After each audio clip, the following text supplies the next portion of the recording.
Bom dia, amigos, bom dia, amigas, sejam bem-vindos aqui ao nosso Toca do Leão, o nosso cafezinho habitual dos domingos. Esse cafezinho que eu compartilho com você aqui na nossa mesa, pedindo a sua inscrição se ainda não for inscrito, e que deem o seu gostei, compartilhem se já forem inscritos, se gostarem do nosso vídeo, para que o YouTube possa distribuí-lo mais amplamente para outros nossos amigos que possam vir formar na nossa família, a família Toca do Leão, aqui com esse amigo Leão Borges. Nosso assunto de hoje é portas falsas, o desafio da escolha. Nós gostaríamos de comentar com os amigos esse assunto e nos parece relevante e importante para o momento. Vamos ao tema.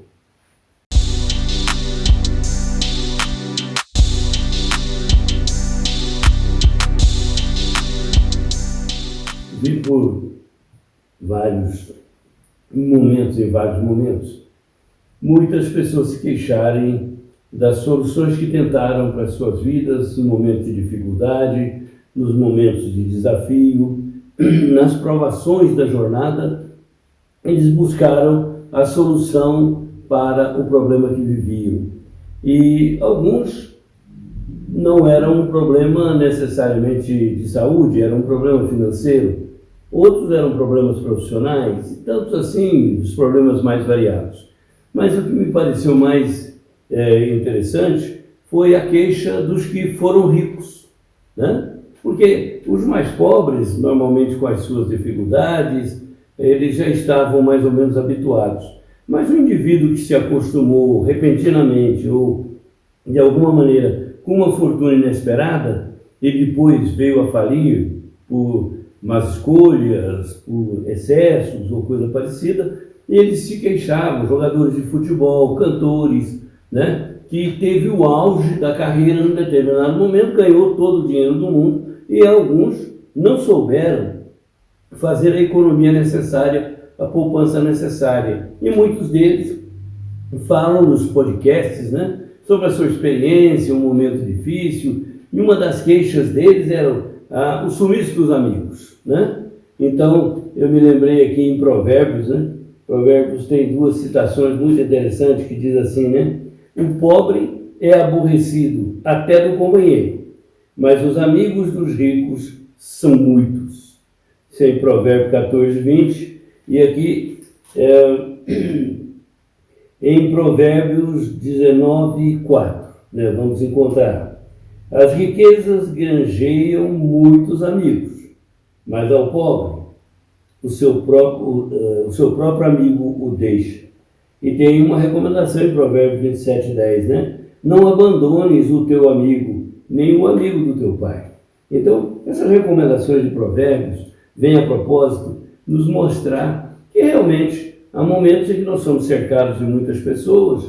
Ali falamos no nosso vídeo passado sobre os tipos de amigos, né? Aí um pastor que se referia a vários tipos de amizade sob a ótica dele, que os amigos folhas são aqueles que no momento que está tudo bem, eles estão juntos. Deu um vendaval, um chacoalhão de vento na nossa vida, eles desaparecem. Os galhos, também um pouco mais resistentes que as flores, mas mais frágeis que as raízes.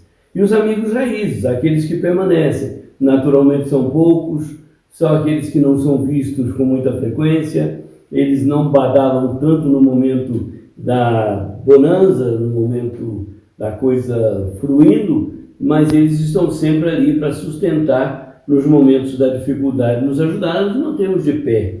Mas eu achei interessante é que na fala de todos eles, inclusive de outras pessoas com quem nós conversamos pela vida fora, é que no momento da dificuldade eles tentavam uma porta de saída. E todos eles viveram dramas os mais diversos, porque eles acharam que estavam saindo do problema em definitivo, estavam saindo de um para cair no outro, né? Então, negócios, empréstimos e diríamos, operações arriscadas, muitos caminham aí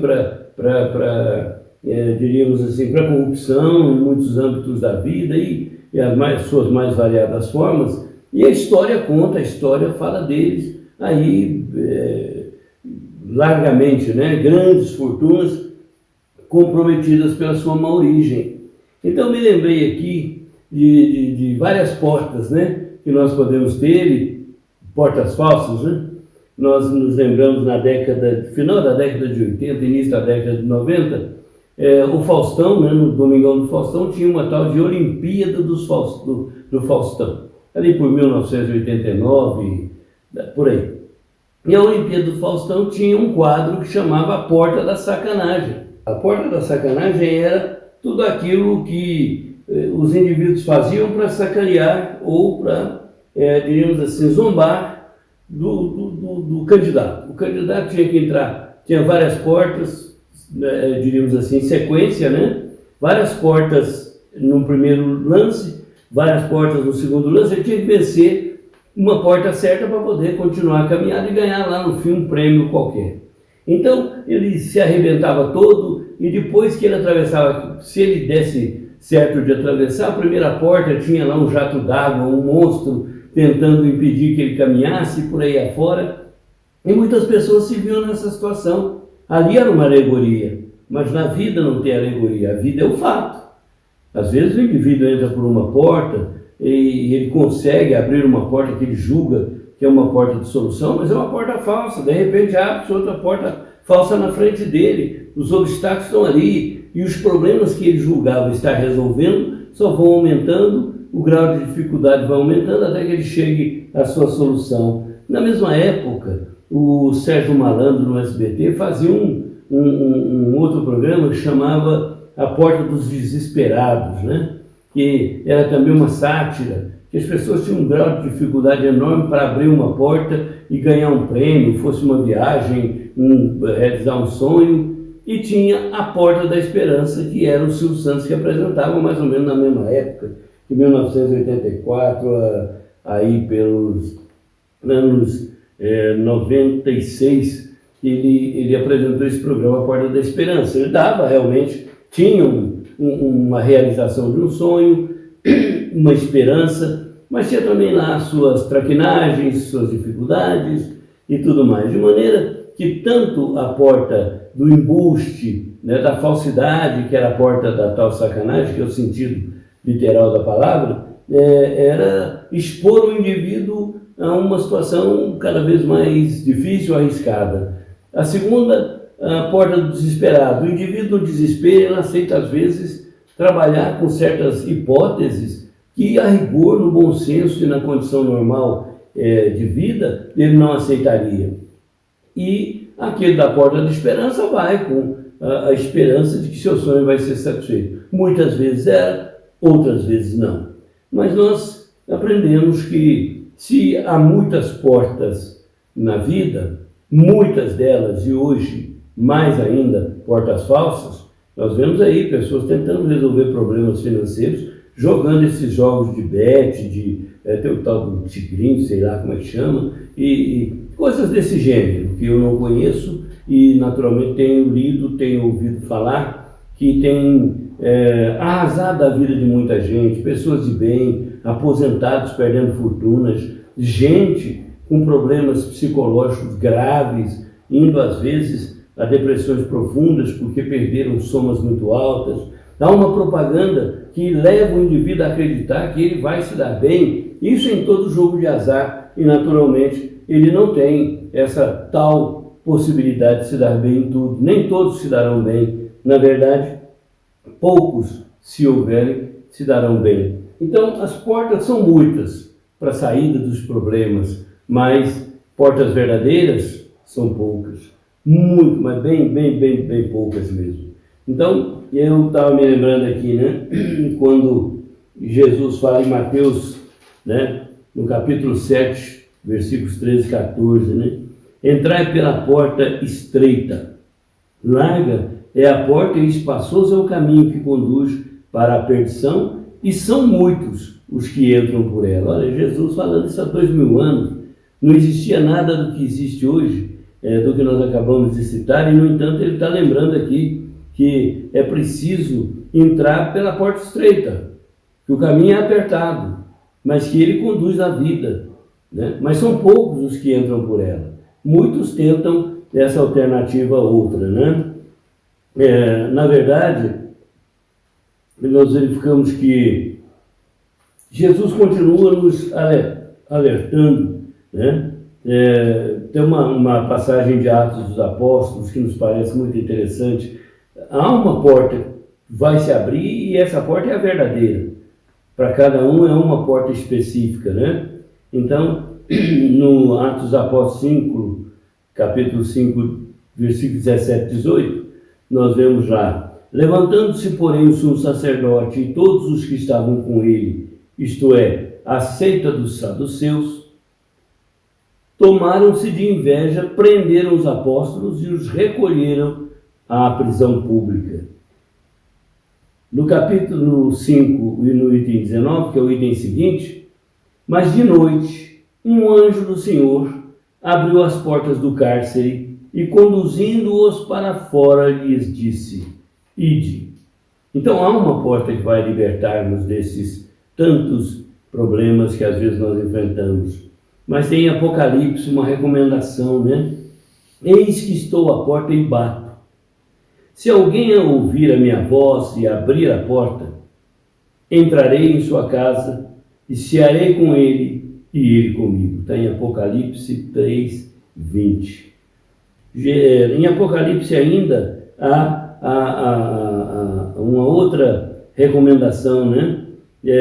Conheço as tuas obras, eis que tenho posto diante de ti uma porta aberta, a qual ninguém pode fechar. Está lá em Apocalipse 3:8. Mas a coisa mais assim consoladora, né, para pessoas que possam estar enfrentando dificuldades, é a fala de Jesus em João, né? João 10:9.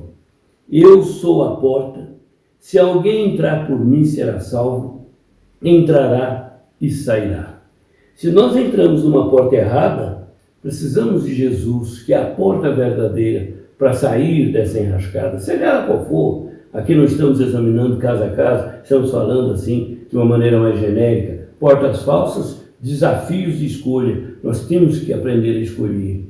E se nós entramos, já estamos dentro de um cenário conturbado, complicado, como lá o programa do Faustão, a alegoria da porta da sacanagem, do embuste, da falsidade, fomos enganados de alguma maneira, nos venderam o problema como solução e nós às vezes acabamos absorvendo, abraçando na hora da dificuldade, né? Ou é a porta do desesperado, só porque estamos desesperados, todo mundo vislumbra em nós um campo de exploração, né? Ou a porta da esperança, estamos tão cheios de esperança que às vezes acreditamos em coisas ou esperamos coisas que muitas vezes não vêm.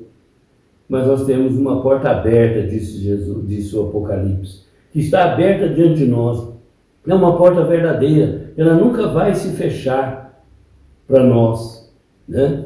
E nós encontramos Jesus dizendo: essa porta de que fala o Apocalipse, que é ele mesmo falando por João, né? Essa porta sou eu sou a porta, e quem entrar por mim, né, tanto entrará quanto sairá. Ele, se tiver que sair de uma enrascada, sairá. Se tiver que entrar numa porta de verdadeira esperança, de verdadeira felicidade, é por ela que ele entrará. Então, tomei esse assunto de hoje para a nossa reflexão, uma boa conversa, um pensamento aí, se for um momento desses, em que muitas portas se abriram, todas falsas, tem uma porta verdadeira aberta na sua frente. Essa porta é Jesus. E ele diz que entrar por ela, entrará e sairá. Entrará no caminho da verdade da vida e sairá dos dramas do cotidiano.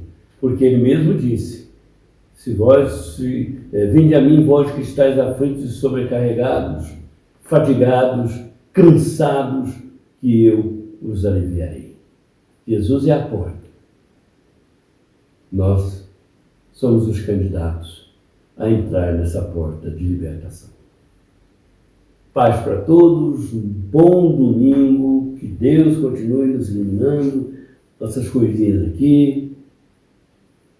nosso cafezinho de hoje. Beijo, muita paz para